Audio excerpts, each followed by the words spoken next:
Cette nuit-là, au château des ombres, tout le monde était assoupi. Mais la sorcière ne pouvait plus dormir. Elle venait de faire un songe étrange. Une voix lointaine lui répétait « Attention, vous devez vous défendre, sinon vous ne reverrez jamais cet enfant. » Elle s'était brusquement réveillée en criant « Adora, l'épée !»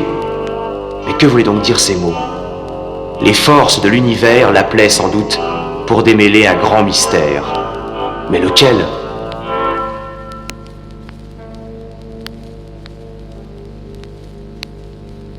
Tout à coup, la sorcière se redressa d'un bond. Devant elle, il y avait une épée. Elle flottait dans le vide, longue et étincelante. Cette épée ressemblait curieusement au glaive magique de Musclor. Seul, un énorme diamant fixé en haut de la poignée la rendait différente et plus fascinante encore. L'épée remua doucement et avança à travers la pièce. La sorcière s'approcha pour mieux suivre son mouvement, et soudain elle s'arrêta. Devant la porte du mystère, et pour la première fois, la porte s'ouvrit. Une immense lumière dorée jaillit. On aurait dit un passage de lumière.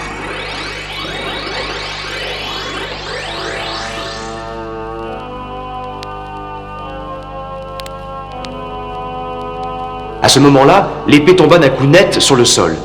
La sorcière ramassa l'épée. Elle était troublée. Après tout ce temps, se dit-elle, serait-il possible que le passé revienne?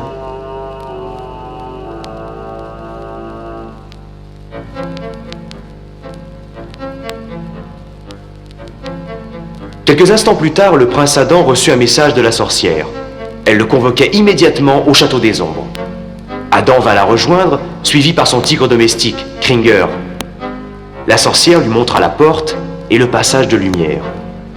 Elle lui expliqua brièvement les faits. Intrigué, le prince posa quelques questions. Mais quelle est cette porte?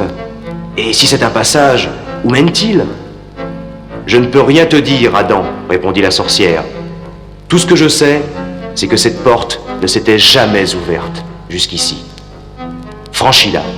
Il faut que tu partes à la recherche de quelqu'un qui vit dans un autre monde que le nôtre. Prends cette épée, elle te guidera. Adam s'étonna de la ressemblance de cette épée avec son glaive. Il voulut avoir d'autres explications, mais la sorcière l'arrêta d'un geste. Je t'en supplie, Adam, pars. Le sort de l'univers est entre tes mains. Ne perds pas de temps. Alors le prince sourit et dit à son tigre, « Allez, Kringer, allons-y, l'aventure nous appelle !» En quelques secondes, Adam et Kringer franchirent le passage de lumière. Ils se retrouvèrent sur la planète Etheria.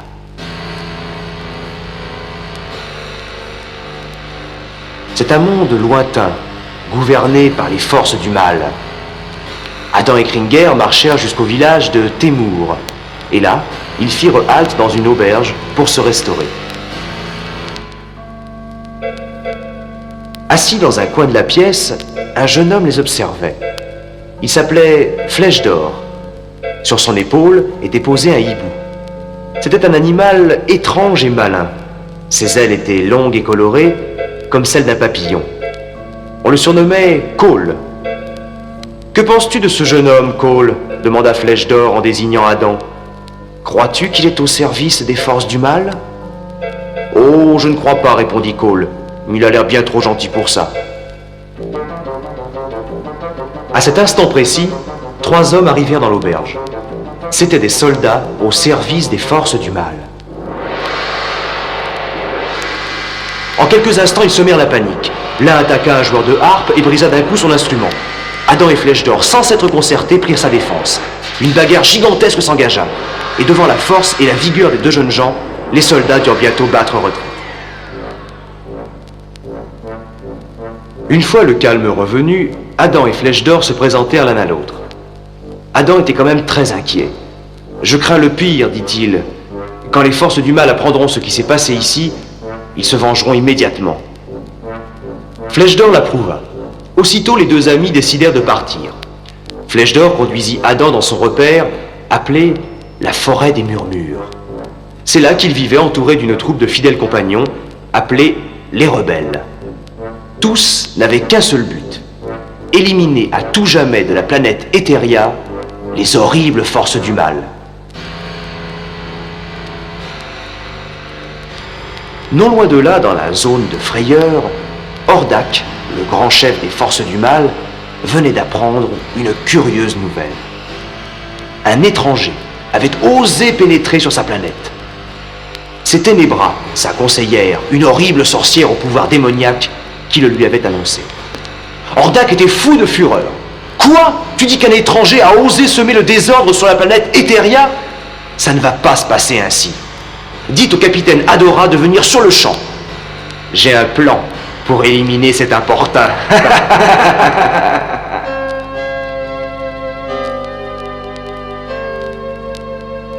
Pendant ce temps, Adam et Flèche d'Or étaient arrivés dans la forêt des Murmures. Adam fit connaissance avec la troupe des rebelles et avec leur chef, la belle princesse. Celle-ci lui raconta son histoire. Elle lui expliqua toute la haine qu'elle vouait aux forces du mal. Il y a quelques années de cela, ces maudits bandits avaient capturé sa mère, la reine. Et depuis, la princesse luttait de toutes ses forces contre les maudits. Alors qu'ils discutaient, un bruit les fit sursauter. Ah, le tableau était surprenant. Une sorcière et son balai étaient tombés au beau milieu de la clairière. C'était la gentille sorcière, Raz, et son balai parlant. Elle venait en toute hâte avertir ses amis d'un grand danger. Les forces du mal se sont vengées, dit-elle. Elles ont placé le village de Témour sous état d'arrestation. C'est horrible. Tous les habitants sont terrifiés. Adam et Flèche d'Or frémirent. Tout cela était de leur faute. Immédiatement, ils partirent vers Témour en compagnie des rebelles. Mais hélas, il était trop tard. Un horrible spectacle les attendait. Sur la place du village, les forces du mal avaient installé une machine ahurissante. C'était un énorme engin, destiné à transporter les hommes dans un monde inconnu. Sous les yeux des soldats, les habitants entraient les uns derrière les autres dans la machine. Sans hésiter une seule seconde, les rebelles engagèrent un combat. Ils devaient défendre ces malheureux innocents. Mais ils n'étaient pas assez nombreux pour faire face aux troupes des forces du mal. À ce moment-là, Adam décida d'intervenir. Il allait devenir l'être de toute puissance. Il empoigna son glaive magique et d'une voix forte, il cria vers le ciel. « Par le pouvoir du crâne ancestral !» En un instant, une immense lumière jaillit. Il était devenu Musclor, l'être invincible. À ses côtés, Kringer s'était transformé en tigre de combat. Un duel sans merci s'engagea entre Musclor et Adora, qui menait la troupe des forces du mal. Les éclairs fusaient de partout.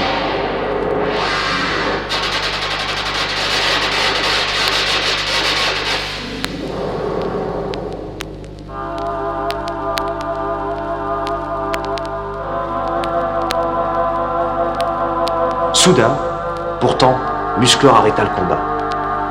Il venait de se passer quelque chose d'étrange. Il avait approché son épée mystérieuse près du visage d'Adora. Et à ce moment-là, l'épée était devenue brillante, comme baignée d'une belle lumière blanche. Et plus curieux encore, le visage d'Adora se reflétait dans le diamant. Musclor était bouleversé. « Mais serais-tu l'inconnu que je suis venu chercher ?» dit-il. Il n'entendit pas la réponse. Profitant de son trouble, Hordak emprisonna Musclor dans une île lointaine. Heureusement, la gentille Raz, la sorcière, grâce à ses pouvoirs magiques, retrouva sa trace. Elle fabriqua en un instant un engin surprenant, un immense bateau volant pour conduire Flèche d'Or et les rebelles dans l'île. Mais les forces du mal les repérèrent. Ils attaquèrent le bateau qui s'écrasa en flammes sur le sol de l'île. Heureusement, les rebelles étaient sains et saufs. Au beau milieu de l'île, dans une chambre secrète appelée la salle des pillages, Musclor était étendu. Aux pieds et aux mains, des chaînes le retenaient. Adora était à ses côtés et elle avait l'épée dans la main, la mystérieuse épée. Elle voulut connaître le nom de Musclor. Il l'intriguait énormément. Je ne comprends pas, dit-elle. On dirait que votre épée a été faite pour moi. Musclor lui expliqua qu'il avait pensé cela un instant. Seulement maintenant, il avait bien compris qu'Adora ne pouvait être celle qu'il cherchait. Lui servait les forces du bien, et elle travaillait avec les forces du mal. À ces mots, Adora dit qu'il se trompait et qu'elle n'était sur Etheria que pour faire régner la loi et la justice. Musclor vit bien qu'elle était sincère. Adora n'avait pas pu se rendre compte de la cruauté des forces du mal. Elle avait passé toute sa jeune existence dans la zone de frayeur, et elle n'avait jamais visité Etheria. La révélation de Musclor la troubla. Faisait-elle fausse route en obéissant à Hordak? Elle monta sur son cheval éclair et partit à vive allure. Pendant ce temps-là, les rebelles avaient fini par retrouver leurs compagnons. Mais hélas, ils n'eurent pas le temps de le libérer. Hordak et ses maudits complices les avaient devancés. Et en un instant, la cruelle Ténébra les hypnotisa. Hordak jubilait. « Regarde tes amis, dit-il à Musclor, ils sont paralysés. Pour un moment seulement, bien sûr. Mais si tu ne me dis pas tout de suite pourquoi tu es venu sur ma planète, je les éliminerai à tout jamais. » Musclor refusa de répondre. Hordak partit, furieux, mais il promit de revenir très vite. Musclor resta seul. Comment allait-il sortir de là?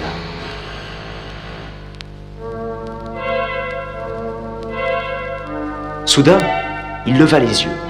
Un petit animal volait vers lui. C'était Cole, le hibou. Cole était très intelligent. Il trouva vite un ingénieux procédé pour libérer Musclor. Il vit que les chaînes étaient commandées par un appareil électronique, posé non loin de là. Aussitôt, il posa son aile sur un bouton, et les chaînes, les unes après les autres, se détachèrent du corps de Musclor. Il était libre. Enfin! Musclor utilisa alors sa force extraordinaire et fit exploser la prison où étaient retenus ses amis. Et tous ensemble, ils quittèrent l'île maudite. Adora, pendant ce temps, avait mené sa propre enquête sur Etheria. La conversation qu'elle avait eue avec Musclor l'avait profondément bouleversée. Elle n'eut aucun mal à se rendre compte de la cruauté d'Hordak. Elle vit avec effroi comment il traitait la population. Aussi, sans plus attendre, elle alla trouver le grand chef des forces du mal. Hordak, tu m'as menti. Vous êtes, toi et tes complices, des êtres démoniaques, injustes et sanguinaires. Le peuple d'Etheria vous hait.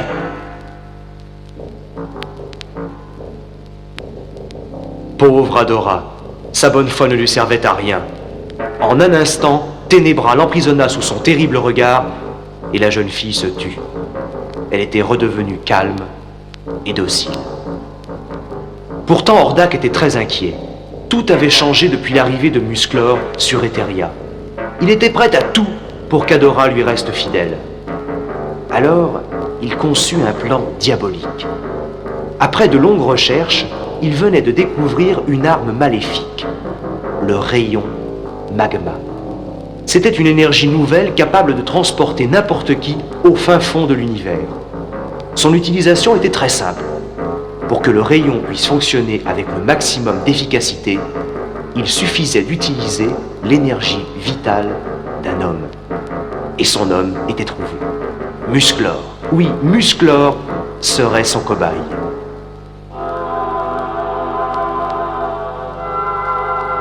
Dans la forêt des murmures, tout le monde s'était retrouvé. L'heure était grave et chacun se taisait. Pourtant, Adam ne voulait pas s'avouer vaincu. Il quitta ses amis malgré les supplications de leur chef, la belle princesse. Peu de temps après, il s'était transformé en Musclor. Il pénétra dans l'effroyable zone de frayeur. Mais Ténébra l'avait vu. Elle avertit aussitôt Hordak. L'occasion était bien trop belle pour ce dernier. Musclor venait se jeter dans la gueule du loup. Une troupe de soldats emprisonnèrent Musclor. Ils le conduisirent vers une chambre secrète. Là, enfermé dans une cage de verre, Musclor était destiné à une fin horrible. Toute son énergie vitale allait être captée par le rayon magma.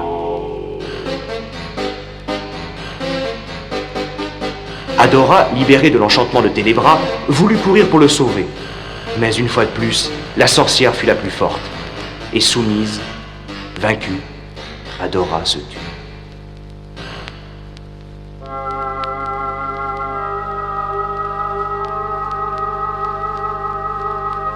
Au cours de la nuit, elle fit un rêve étrange. Une voix l'appelait dans son sommeil. « Adora! Adora !» C'était la voix de la sorcière du château des ombres. Adora se réveilla en sursaut.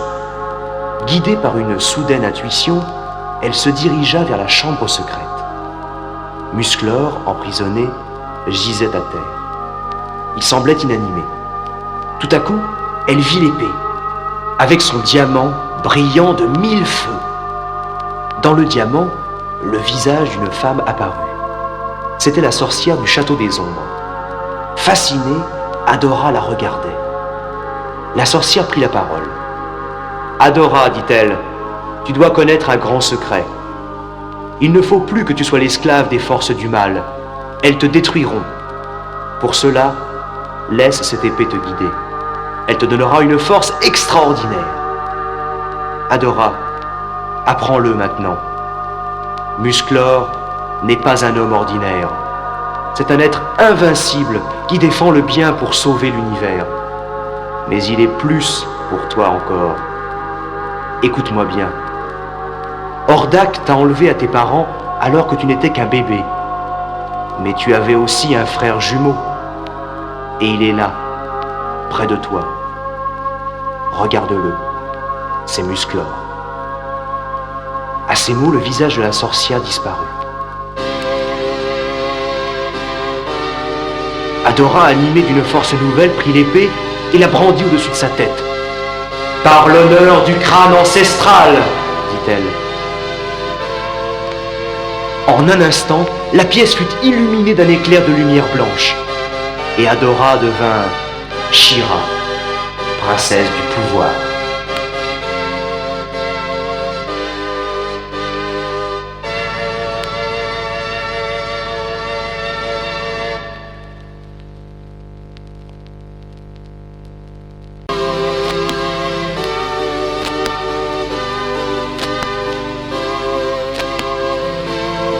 Pour Adora, tout avait changé maintenant. Forte du pouvoir que lui avait révélé l'épée magique, elle était déterminée à sauver son frère, coûte que coûte. Elle s'approcha de Musclor. Il était allongé sur le sol. Il semblait épuisé. Le rayon magma avait commencé à faire son effet. « Oh mon frère, dit-elle, mais que t'ont-ils fait ?» Musclor la regarda, éberlué. Il ne la reconnaissait pas. Lorsqu'il vit l'épée, pourtant, son visage s'illumina. «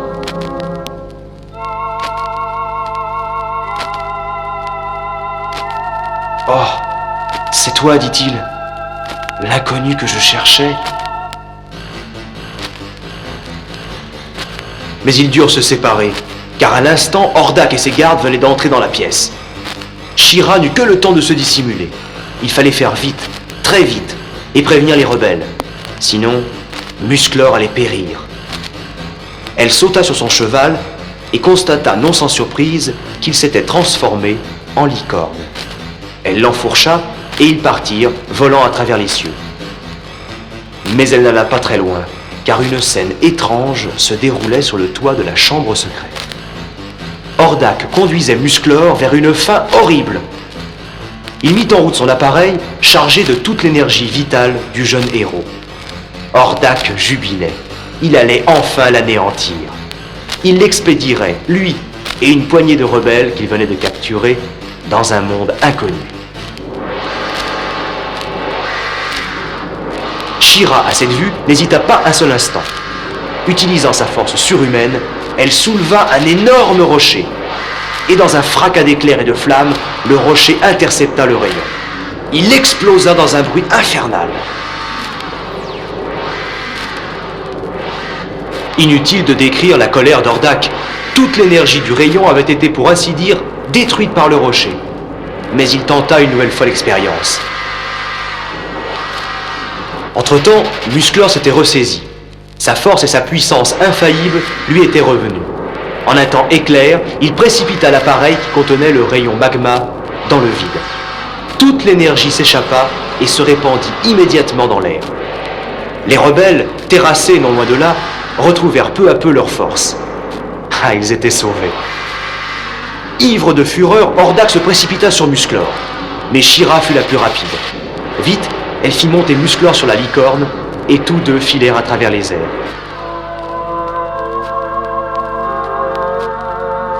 « Merci, dit Musclor, tu m'as sauvé au bon moment. »« C'est normal, tu es mon frère après tout, dit She-Ra en riant. » Musclor la regarda. Il ne comprenait rien. She-Ra lui raconta alors l'extraordinaire secret que lui avait révélé la sorcière. Quelques instants plus tard d'ailleurs, le visage de la sorcière apparut. Elle leur parla à tous les deux. Elle leur raconta leur naissance et la joie de leurs parents, le roi Randor et la reine Marlène. Jamais on n'avait vu d'aussi beaux enfants. Mais hélas, le bonheur fut de courte durée. Une force maléfique, venue d'une autre dimension, vint le briser. Attirant cruel et ambitieux, Hordak voulait à tout prix conquérir Eternia. Mais il ne pouvait rien contre les vaillants soldats du roi Randor. Son pouvoir n'était pas suffisant pour affronter la force magique du Château des Ombres. Il savait, dit-elle, on ne sait comment, qu'une destinée exceptionnelle vous attendait tous les deux. Aussi, avec l'aide de son complice Skeletor, il vint une nuit au palais et il emporta un des enfants.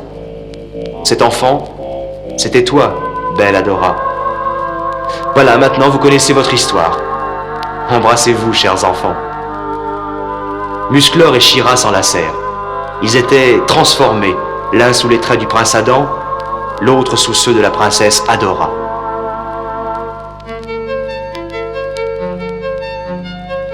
Lorsqu'ils arrivèrent à la forêt des Murmures, tout le monde s'étonna de voir Adam en compagnie d'Adora. Mais ils ne furent pas longs à dévoiler la vérité à leurs amis. Adora jura de rester fidèle jusqu'au bout aux idées des courageux rebelles. Et ce fut dans l'allégresse qu'Adora et Adam accomplirent leur première mission. Ils sauvèrent la malheureuse reine Angela. Elle était prisonnière des sorcières harpies depuis de nombreuses années. La belle princesse retrouva sa mère et elle pleura de joie. Ensuite, ils décidèrent de rentrer sur Eternia. Adora n'avait qu'un désir, revoir ses parents. Le passage de lumière s'avança devant eux. Adam, le premier, le franchit. Mais de loin, Hordak observait la scène. Fou de rage, il se transforma en mini-missile et dans une nuée d'éclairs, traversa la porte. Il partait sur les traces des héros dans l'autre monde. La planète Eternia, une fois de plus, allait le retrouver.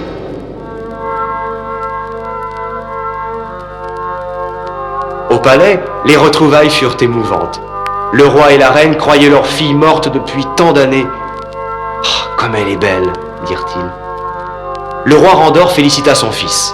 « Tu fais de moi le plus heureux des hommes. » Pendant ce temps-là, dans une autre partie du royaume, Hordak fêtait aussi des retrouvailles. Mais bien différentes, hélas. Il avait rejoint dans son horrible château son plus vieux complice, Skeletor. Ils mettaient de côté leur vieille rancune d'autrefois. Ils allaient enfin accomplir leur vœu le plus cher, semer la terreur sur Eternia et conquérir le pouvoir. Hordak voulait d'abord récupérer Adora. Aussi, pour s'introduire dans le palais, il se déguisa en cuisinier. Dans la grande salle du château, un gâteau somptueux fut servi. Mais tout à coup, il éclata en 1000 morceaux. Et à ce moment-là, Hordak s'élança. Il tirait dans tous les sens, et son arme paralysa l'assemblée. Il attrapa Adora sans que personne n'ait eu le temps de réagir, puis il quitta le palais. Quand les effets des rayons paralysants se dissipèrent, Adam se transforma en Musclor. Il se présenta devant la reine Marlène, et il lui promit de ramener sa fille saine et sauve. Hordak avait rejoint Skeletor. Il voulait gagner Eteria le plus vite possible. Il avisa le passage de lumière et il voulut le traverser en compagnie de sa prisonnière. Mais Skeletor ne l'entendait pas ainsi. Sa haine ancestrale pour Hordak s'était soudain ranimée. « Je crains, dit-il, que nos plans soient contrariés. C'est moi qui garderai la jeune princesse d'Eternia. » Sur ces mots, il précipita Hordak dans le passage. Hordak partit seul vers Eteria. Puis Skeletor se retourna vers Adora. « À toi maintenant, belle princesse, dit-il en riant. Adora était maligne. Elle fit semblant de s'évanouir, et Skeletor l'enferma à double tour. Une fois seule, Adora en profita pour se transformer en She-Ra. Et grâce à sa nouvelle puissance, elle put quitter à toute vitesse le château maudit. Une fois libre, elle alla retrouver ses parents, cette fois sous les traits d'Adora. Au palais, Adora parla avec ses parents. Adora n'avait qu'un souhait, bien sûr, rester auprès d'eux. Mais elle savait bien aussi qu'une autre mission l'attendait. Elle ne pouvait laisser Eteria dans les mains d'Hordak. Il fallait réagir. Elle quitta donc ses parents en leur promettant de revenir bientôt.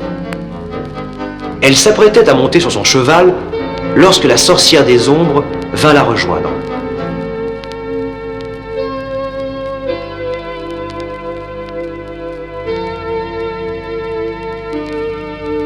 « N'oublie pas, Adora, dit-elle, si tu veux revenir, c'est simple.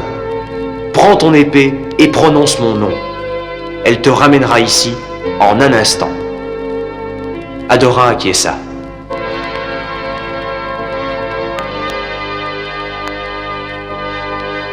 Mais elle ne partit pas toute seule. Adam voulait absolument l'accompagner. « Je dois t'aider, Adora, dit-il. » Ils traversèrent le passage de lumière et virent tout à coup un spectacle saisissant. Dans le ciel d'Eteria, des vaisseaux par centaines filaient vers la forêt des murmures. C'étaient les forces du mal qui allaient anéantir leurs amis. Sans attendre, Adora et Adam se transformèrent en êtres de toute puissance, She-Ra et Musclor. Et grâce à eux, les rebelles remportèrent leur première victoire. Les forces du mal étaient presque anéanties. Hordak était ivre de rage. « Vous avez gagné une bataille peut-être, dit-il à She-Ra, mais certainement pas la guerre. Je me vengerai !» Et sur ces mots, il se transforma en mini-missile et s'échappa à travers les airs. She-Ra le regarda partir. Elle était songeuse. « Il reviendra, j'en suis sûre, dit-elle, mais je serai là pour l'attendre. »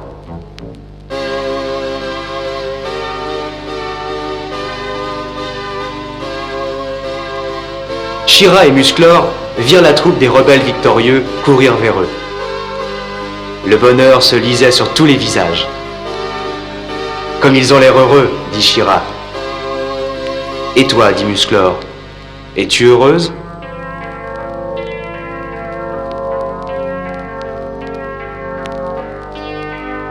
« Oui et non, dit-elle. J'aimerais rentrer avec toi sur Eternia et vivre près de nos parents. »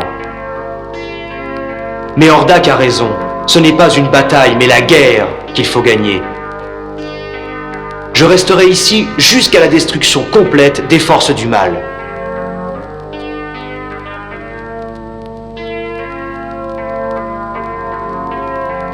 Musclor la regarda. « Appelle-moi dès que tu auras besoin d'aide. »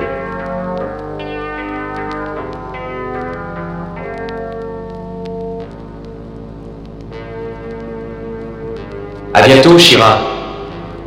Au revoir, Musclor. Et sur son cheval de lumière, elle s'envola dans la nuit étoilée.